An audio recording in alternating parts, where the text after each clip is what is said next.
Welcome to Nasdaq Trade Talks. I'm Jill Malandrino, Global Markets Reporter at Nasdaq. Joining me at the market site in Times Square, New York City, we have Melanie Elturk. She is the CEO of Haute Hijab. We're going to take a look at women and fundraising as well as entrepreneurship and going from civil rights to fashion. Melanie, it's great to have you with us, and sounds like you have an amazing background. I'm really excited to get to this. But let's kick it off at a higher level on women and entrepreneurship and fundraising and the challenges you face there and what you've learned from it. Sure. So we're actually raising our Series A right now, so I'm in the thick of it. But I mean, at the end of the day, it comes down to your business, your metrics, the opportunity, your market, and the investors that are already on our cap table are incredibly enthusiastic about what we're building.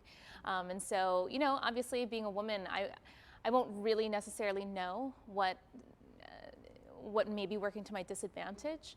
But that said, any investor who comes in, looks at our numbers, looks at this massive opportunity, the fact that there are 1.8 billion Muslims who are being ignored, that there isn't a single global brand that represents this woman, is massive. And that opportunity speaks volumes that, you know, beyond myself, beyond our team and what we're doing, it's a huge opportunity. All right. Now, you went from civil rights law to fashion. What was the transition there? What made you want to go into fashion from practicing law? So I actually am not one of those attorneys who you know was so happy to jump out of it. I truly miss my job.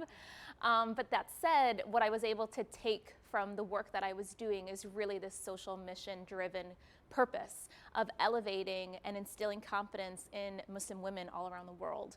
And really my work was about working with disenfranchised communities, and the Muslim community, of course, being one of them, is incredibly near and dear to my heart. So the fact that I was able to take those skill sets and apply them in a way that is new because it's around fashion was really exciting.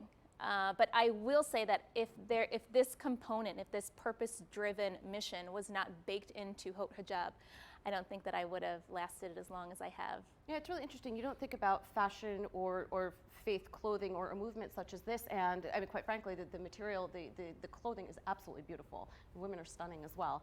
Are you seeing broad support from the Muslim community as well as the fashion community? Yeah, yes, absolutely. So we're the leading U.S. hijab brand. Right now, we're currently only selling hijabs and accessories with the goal of becoming a global lifestyle brand for Muslim women.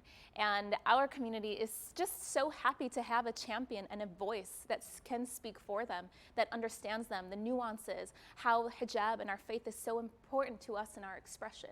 So having somebody out there working for them in this way to normalize hijab in the mainstream is incredibly important for our community. All right, now to wrap up here, you think that social media is a big way of building community as well? Oh, absolutely. This is a global community. Only 0.3% of all Muslims in the world live in the U.S. So if you look at our social, for example, on Instagram, we have around 300,000 followers, and only 15% of them live in the U.S. Oh.